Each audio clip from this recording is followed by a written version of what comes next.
हम अब भगवत गीता अध्याय 1 को आज कर रहे हैं। हमने देखा कि किस तरीके से दुर्योधन अपने कपटपूर्ण व्यवहार से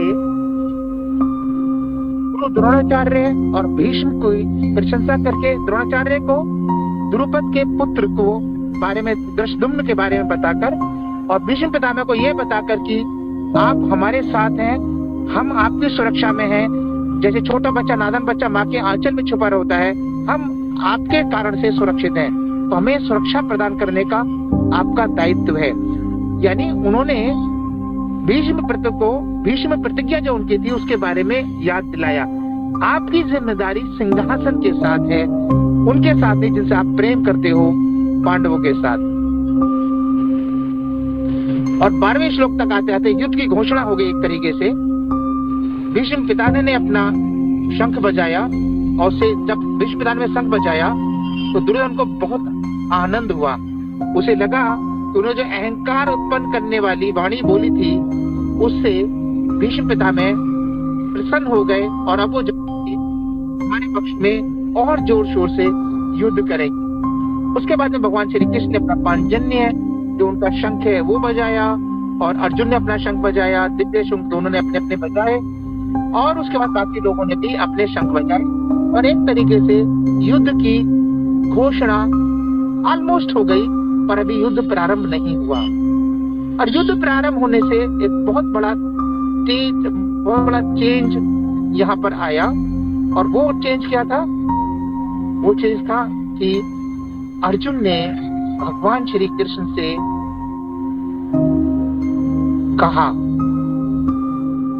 और ये बहुत बड़ा परिवर्तन था इस पूरी स्टोरी में, पूरे युद्ध के मैदान में। ऐसा कभी जिंदगी में नहीं हुआ, न पीछे हुआ न आगे होगा। 21वें और 22वें श्लोक में अर्जुन ने भगवान श्री कृष्ण ने कहा कि कृपया करके मेरे रथ को दोनों ही जो सेनाएं हैं उनके बीच में ले आओ, ताकि मैं देखूं शस्त्रों की इस महान परीक्षा में उन लोगों से जिनसे मुझे संघर्ष करना है उनको एक बार देख लूं। क्योंकि उससे पहले हम देखें नहीं और युद्ध करने बैठ जाए तो सबको नहीं देख पाएंगे ना।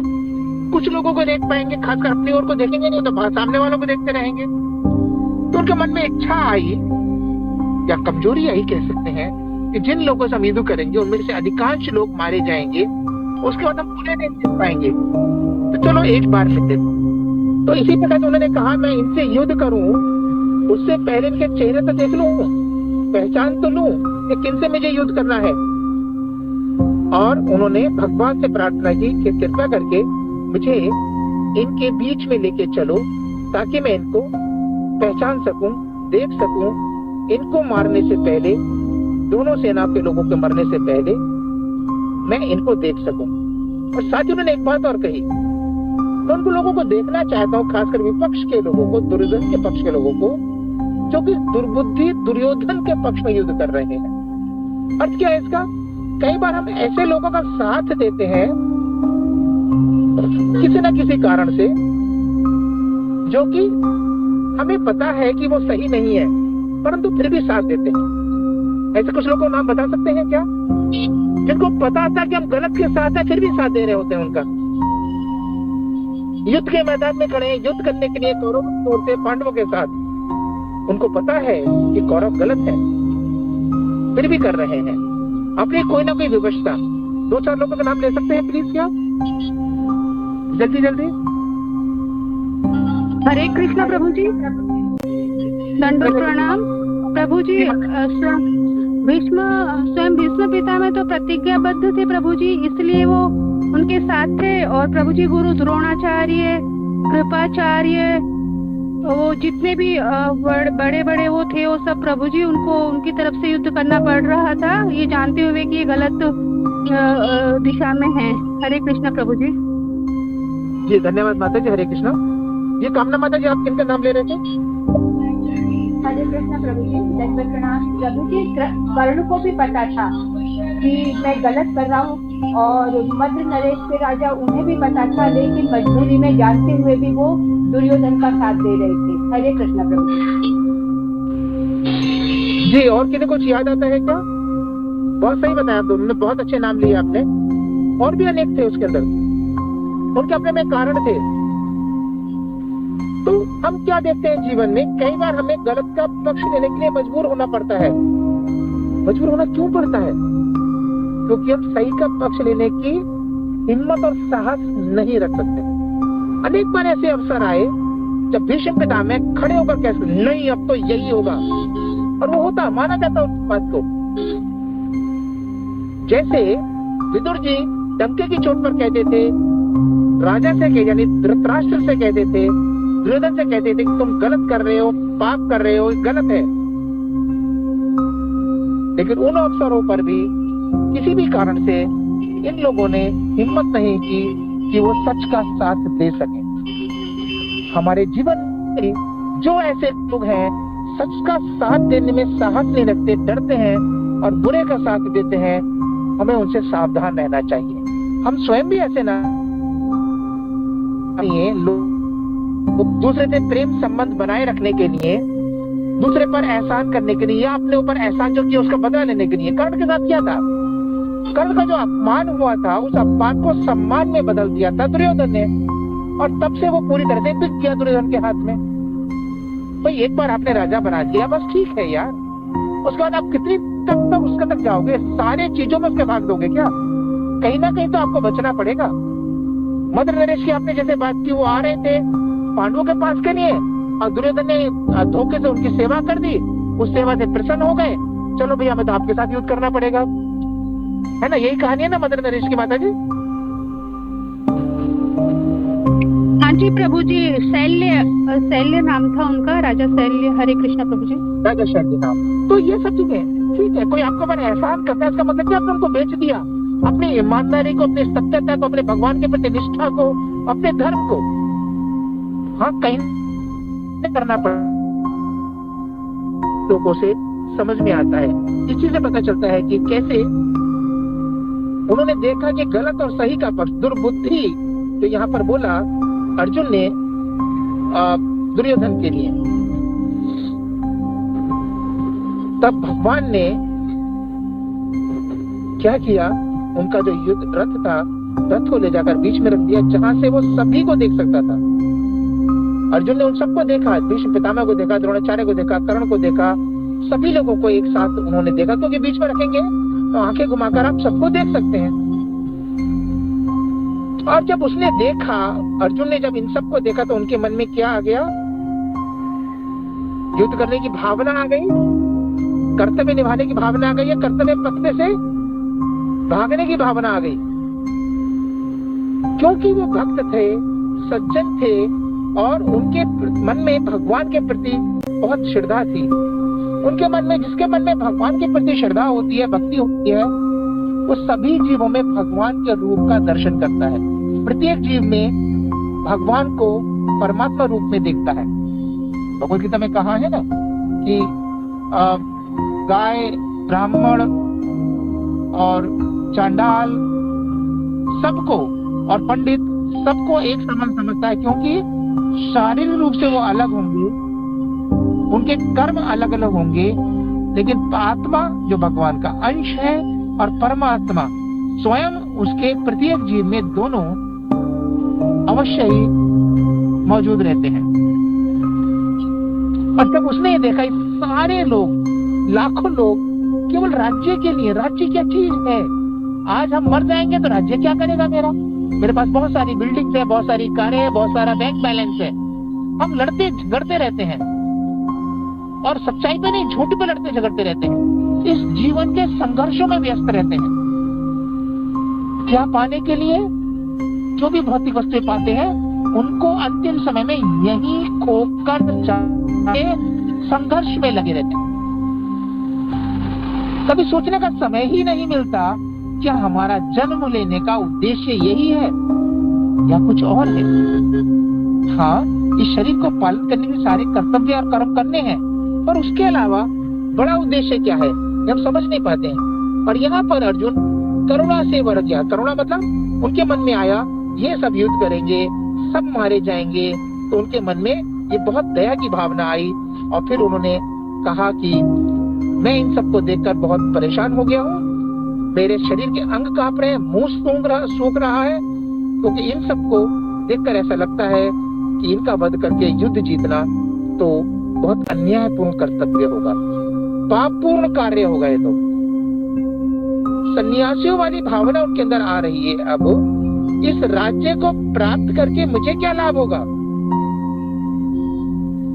जिनको हम चाहते हैं, जिनके लिए धन इकट्ठा करते हैं, जैसे कई बार होता है घर में, बहुत मेहनत करके कुछ पैसा इकट्ठा किया, घर इकट्ठा किया, कार लेकर आए, संपत्ति ज्वेलरी सब ले लिए, और मजे पत्नी का देहांत हो जाए तो पति क्या सोचते हैं?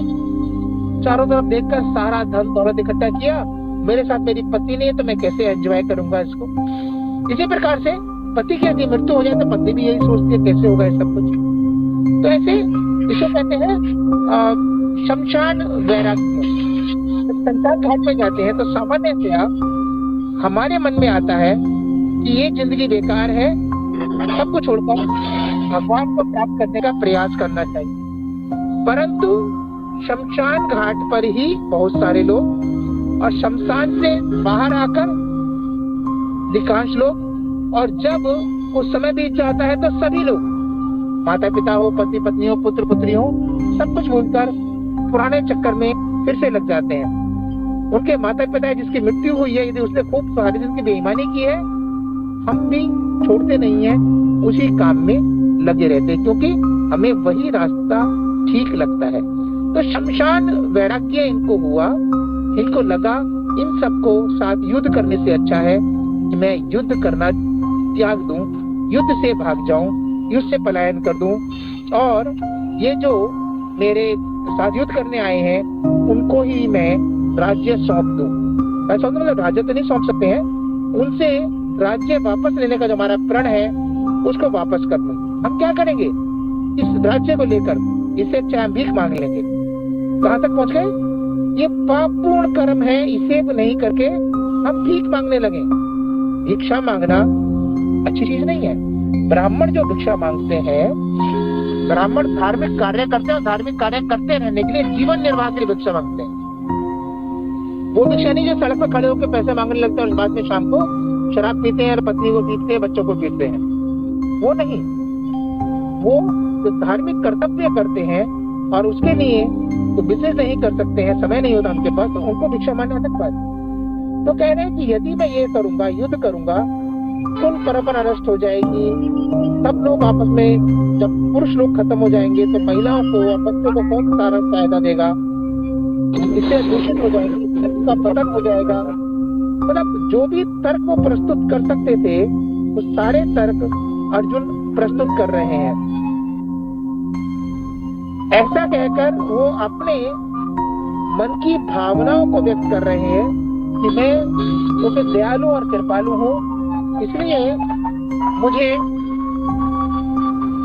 इस युद्ध करने में कोई रुचि नहीं है, क्योंकि युद्ध करूंगा तो इन सबका वध करना पड़ेगा, और वध करने के कारण से समाज में अव्यवस्था फैल जाएगी और इतना नीचा आ जाएगा समाज का स्तर कि फिर आगे आने वाली संतानें समाज के विरोधी तत्वों की हो जाएगी।